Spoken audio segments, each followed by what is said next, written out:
പട്ടിണിയില്ലാതാക്കാൻ ഒരു ചെറുപ്പക്കാരൻ തുനിഞ്ഞിറങ്ങിയപ്പോൾ ഒരു നാട് മുഴുവനാണ് കൈകോർത്തത്. 1000 ദിവസം പിന്നിടുന്ന ആലപ്പുഴ ചാരുമൂട്ടിലെ ഭക്ഷണ അലമാര നിരവധി പേരുടെ ആശ്രയമാണ്.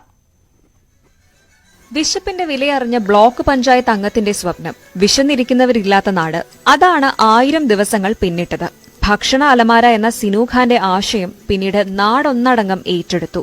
ആലപ്പുഴയിലെ ചാരുമൂട് ജംഗ്ഷന് കിഴക്ക് വശത്ത് ബസ് സ്റ്റോപ്പിന് സമീപമായാണ് ഭക്ഷണ അലമാര. ഭരണിക്കാവ് ബ്ലോക്ക് പഞ്ചായത്ത് മുൻ വൈസ് പ്രസിഡന്റും നിലവിൽ ബ്ലോക്ക് മെമ്പറും കൂടിയായ സിനൂഖാനാണ് ചാരുമൂട്ടിലെത്തുന്നവരുടെ വിശപ്പ് മാറ്റാൻ ഇറങ്ങിത്തിരിച്ചത്.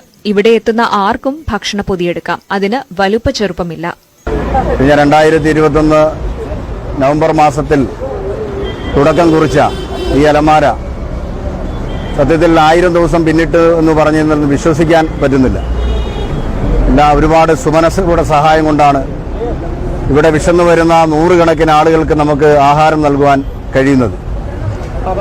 ഒരു ജനപ്രതിനിധി എന്ന നിലയിൽ എല്ലാ ദിവസവും ആളുകൾക്ക് എന്ത് സഹായം ചെയ്യാൻ കഴിയും എന്ന ആലോചനയിലാണ് ഒരു ഭക്ഷണ അലമാര എന്ന ഒരു സംവിധാനത്തെപ്പറ്റി നമ്മൾ ആലോചിക്കുകയും അത് നമ്മുടെ സുഹൃത്തുക്കളിലേക്ക് പങ്കുവയ്ക്കുകയും ചെയ്തു. അങ്ങനെയാണ് ചാരുമൂട്ടിൽ നമ്മുടെ പ്രിയപ്പെട്ട സുധീർ മീരാൻ സാഹിബ് എന്ന എൻ്റെ പ്രിയ സുഹൃത്താണ് ഈ അലമാര ഇവിടെ നമുക്ക് സ്പോൺസർ ചെയ്തത്. ഇടയ്ക്കൊക്കെ നിന്നുപോകുമെന്ന് കരുതിയെങ്കിലും ഭക്ഷണ അലമാരയുടെ പ്രവർത്തനം സുമനസ്സുകളുടെ കാരുണ്യം കൊണ്ട് നടന്നു പോകുന്നുണ്ടെന്ന് സിനൂഖാൻ പറയുന്നു. ഈ ആശയം ആദ്യം പങ്കുവച്ചത് തന്റെ സുഹൃത്തുക്കളോടായിരുന്നു. അവരുടെ പിന്തുണ കൂടി ലഭിച്ചതോടെ ഭക്ഷണ അലമാര യാഥാർത്ഥ്യമായി. ആദ്യം ഈ അലമാരയിൽ ആഹാരം വെക്കുന്ന സമയത്ത് ഈ അലമാരയിൽ ആഹാരം എടുക്കുവാൻ ആളുകൾ ഈ നാട്ടിലുണ്ടോ എന്ന സംശയത്തിലായിരുന്നു നമ്മൾ ആഹാരം വെച്ചത്.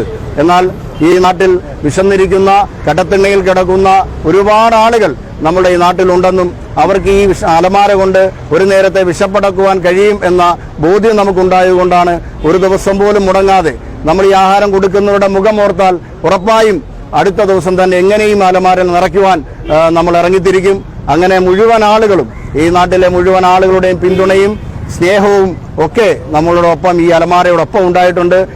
ആദ്യ ദിവസം 30 ഭക്ഷണ പൊതികളും ലഘുഭക്ഷണങ്ങളും വെള്ളവുമാണ് നൽകിയത്. ഓരോ ദിവസം കഴിയുന്തോറും ആവശ്യക്കാരുടെ എണ്ണവും കൂടി. തുടർന്ന് നിരവധി സന്നദ്ധ സംഘടനകളും സ്കൂളുകളും വ്യക്തികളുമൊക്കെ ഭക്ഷണം എത്തിക്കാൻ തുടങ്ങി. വളരെയധികം സന്തോഷമാണ് ഇവിടെ നമ്മൾ ഇത്രയും ആളുകളെല്ലാം ഒന്നിച്ചു കൂടിക്കൊണ്ട് ഇതൊരു ഉത്സവമായി മാറ്റിക്കൊണ്ട് ഇന്നത്തെ ഈ 1000 ദിവസം നമ്മൾ ആഘോഷിക്കുകയാണ്. ഇവിടെ മധുരം നൽകിയും മറ്റും നമ്മുടെ ഈ നൂർനാടന്മാർ സൗഹൃദ കൂട്ടായ്മയുടെ നേതൃത്വത്തിൽ ഇന്ന് മധുരം നൽകുകയും ഇവിടെ ഭക്ഷണപ്പൊതി എത്തിക്കുകയും എല്ലാം ചെയ്തിട്ടുണ്ട്. എല്ലാവരുടെയും പിന്തുണ ലഭിക്കാറുണ്ടെന്നും തുടർന്നും ഇത് മുന്നോട്ട് കൊണ്ടുപോകണമെന്നാണ് ആഗ്രഹമെന്നും സിനൂഖാൻ പറയുന്നു. ന്യൂസ് 18 കായംകുളം.